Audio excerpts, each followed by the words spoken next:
Hello guys, One Piece chapter 1157 आ चुका है। मोस्टली रॉक पायरेट्स और शाकियाकू शाकी के बारे में है, स्पेशली शाकी एज द ट्रेजर ऑफ हचिनासु। चैप्टर शुरू होता है फुट कॉलोनी में, जो इंटरनेशनल फिलैंथ्रोपी फेडरेशन का एक टेंपल है। रॉक पायरेट्स का पूरा क्रू वहां लूट करने आता है क्योंकि वहां काफी वेल्थ है। बिग मॉम और दूसरे पायरेट्स लूट में बिजी थे, जबकि ओकाकू उनको गाइड कर रहा था। वहाँ के लोग रिक्वेस्ट करते कि वो पैसे पुअर चिल्ड्रन के लिए है, बट बिग मॉम बोलती है अगर गरीब बच्चों के लिए है तो ये पैसे तुम लोग के पास क्या कर रहे हैं, अभी तक दिए क्यों नहीं। शिकी जानबूझ के अंडरग्राउंड में बॉम्ब फेंक देता है जहाँ कायदो और व्हाइट बियर्ड थे। शिकी खुश था कि मेंबर्स कम हो गए तो लूट ज्यादा मिलेगा। ये दिखाते कि रॉक पायरेट्स के बीच में स्ट्रॉन्ग बॉन्डिंग नहीं थी। They often betray each other because Xebec ने उन्हें डेविड जॉन्स गेम खेलकर लाया था, अलग अलग क्रू से गैदर किया था। सिविलियंस ने टेंपल के गेट सील कर दिए ताकि रॉक पायरेट्स ट्रैप हो जाए जब तक मरीन्स आते हैं। व्हाइट बियर्ड अपनी डेविल फ्रूट पावर यूज करके पूरे टेंपल को क्रम्बल कर देता है। कायदो उसकी पावर से जेलस फील करता है। सिल्वर एक्स और शिकी के बीच फाइट होती है। सिल्वर एक्स सस्पेक्ट करता है कि शिकी ने ही उन्हें ट्रैप किया। मरीन्स का अराइवल और रॉक्स का डोमिनेंस इस सीन से दिखता है। जेबेक आता है और फाइट रोकता है, तभी मरीन्स के शिप दिखते हैं। व्हाइट बियर्ड नोटिस करता है कि मरीन्स बहुत जल्दी आ गए, hinting at a possible leak और betrayal form within Rock crew. Rock order देता है कि सब कुछ डुबा दो और रॉक पायरेट्स मरीन शिप को डिस्ट्रॉय कर देते हैं। नरेटर बताता है कि रॉक पायरेट्स सिर्फ 2 साल में ही बहुत फेमस हो गए थे। उन्होंने 16 डॉक्यूमेंटेड वॉर्स फाइट किए, 76 शिप डुबा दिए, 14 पोर्ट्स जलाए, 5 टाउन्स मैप से गायब कर दिए और एक पूरा नेशन वाइप आउट कर दिया। उस एरा को रॉक्स का एरा नाम दे दिया गया। Even when Gol D Roger was sailing the seas. Scene shift होता है इन्हीं न्यू वर्ल्ड में। वर्ल्ड गवर्नमेंट एजेंट्स वहां के नॉन एफिलिएट नेशन को हैरेस कर रहे थे। किंग हेरल्ड इंटरवेन करता है उन लोग को बचाने के लिए जिन्होंने उसकी और एल्बाब की हेल्प की थी। वो कहता है कि वो तब तक नहीं जाएगा जब तक उनका डेप्ट रिपे ना हो जाए। वर्ल्ड गवर्नमेंट एजेंट हरल्ड को वार्न करते हैं और एक लड़की को शूट कर देते हैं, जिससे हरल्ड गुस्से में आ जाता है। न्यूज में हरल्ड को निगेटिवली पोर्ट्रे किया जाता है, saying he exposed Elbaph's monarch और उसने बैटलशिप डुबा दिए, which is shown as the world government की डर्टी पॉलिटिक्स। एल्बाब में हरल्ड, जेबेक और इडा होते हैं। हरल्ड न्यूज से डिसअपॉइंटेड है।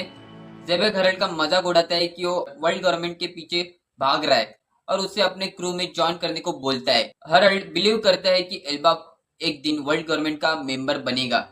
हरल्ड डिस्कस करता है कि वर्ल्ड गवर्नमेंट का ऑर्गेनाइजेशन कितना मैसिव है और मरीन्स लोगों की हेल्प करती है। वो मेंशन करता है कि एल्बाब से भी कुछ मरीन्स है लाइक जॉन, और सजेस्ट करता है कि ज्यादा एल्बाब मरीन्स लोगों की हेल्प कर सकते हैं। जेबेक इस बात पर हंसता है, फाइंडिंग इट टेरिफाइंग। इडा भी हरल्ड को एडवाइस करती है कि दोस्त को चूज करने से पहले सोच लेना। मरीन हेडक्वार्टर्स में Garp vice admiral, Sengoku vice admiral, सुरु वाइस एडमिरल और कॉन्ग एडमिरल दिखते हैं। जायंट्स के बारे में रूमर्स डिस्कस किया जाता है, उनकी स्ट्रेंथ और पोटेंशियल हम के बारे में।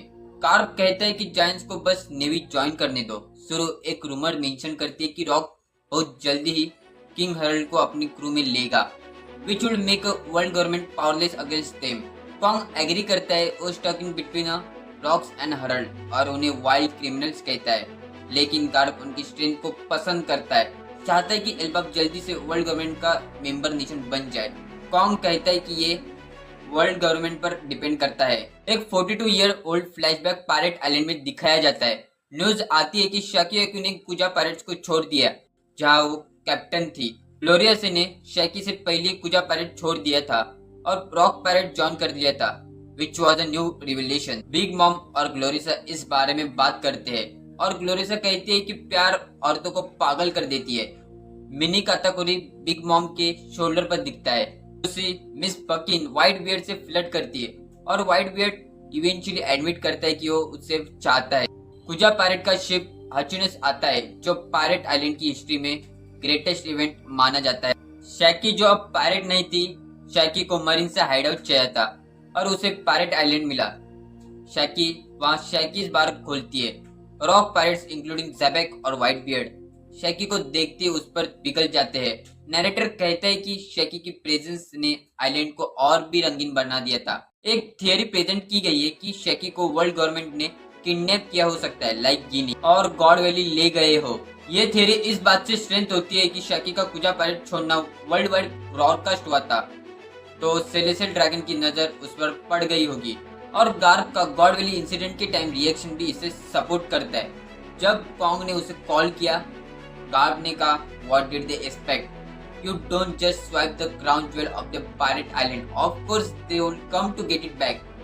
इससे ये इम्प्लाई होता है कि Rock pirates God Valley Shakky की वजह से गए थे, और वही मेन रीजन थी रॉक रॉजर क्लैश का गॉड वैली में। ऑल्दो डेविल फ्रूट्स भी एक रीजन थे, Shakky was definitely key factor. Narrator even jokes कि ये लेजेंडरी इंसिडेंट एक लड़की की वजह से स्टार्ट हो गया and hopes the rest of the God valley incident is a cook well. Chapter के एंड में 5 एल्डर्स किंग हरल्ड को लेटर लिखते हैं कि अगर एल्बाब को वर्ल्ड गवर्नमेंट का मेंबर बनना है तो एल्बाब के सोल्जर्स को ज़ेबेक को मारना पड़ेगा।